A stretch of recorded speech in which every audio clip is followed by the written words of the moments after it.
नमस्कार, देशोन्नती संपादकीयमध्ये मी साक्षी आपलं स्वागत करते। शांततेचे नोबेल पारितोषिक मिळविण्याच्या आपल्या महत्त्वाकांक्षी मिशनसाठी ट्रम्प रशिया आणि युक्रेन यांच्यात युद्धबंदी घडवून आणण्याच्या प्रयत्नात आहेत।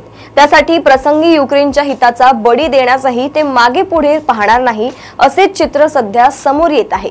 ट्रम्प यांनी पुतिन सोबत चर्चा करण्यापूर्वी एका व्हर्च्युअल बैठकीत युक्रेनचे राष्ट्राध्यक्ष झेलेन्स्की आणि युरोपीय नेत्यांसोबत चर्चा केली। यावेळी ट्रम्प यांनी हे युद्ध संपवण्यासाठी दोन्ही बाजूंना जमिनीची देवाणघेवाण करावी लागू शकते असे विधान केले। याचा अर्थ रशियाने आक्रमकपणे बळकावलेल्या भूमीवर युक्रेनने पाणी सोडण्यास तयार राहावे असेच ट्रम्प यांना सुचवायचे आहे।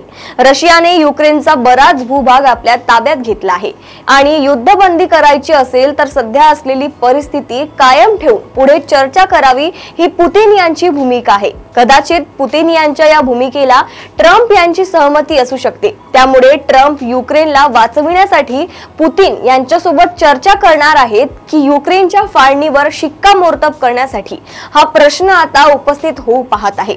युरोप आणि युक्रेनला भीती आहे की ट्रम्प आणि पुतिन यांच्यात असा करार होऊ शकतो की ज्यामुळे रशियाला युक्रेनचा सुमारे 1/5 भाग मिळू शकेल। या बैठकीत Finland, France, Britain, Italy, Poland, European युनियनचे नेते आणि नाटोचे सरचिटणीस मार्क रूट देखील उपस्थित होते।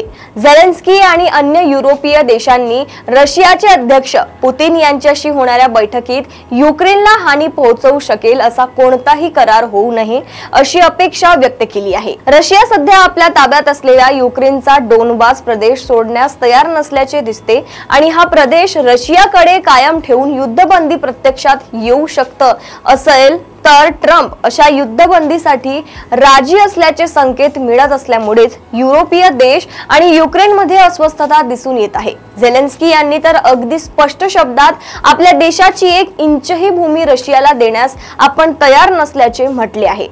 अशाच राजकीय घडामोडी व अपडेट सोबत पुन्हा भेटूया देशोन्नती संपादकीयमध्ये। बघत रहा देशोन्नती। नमस्कार।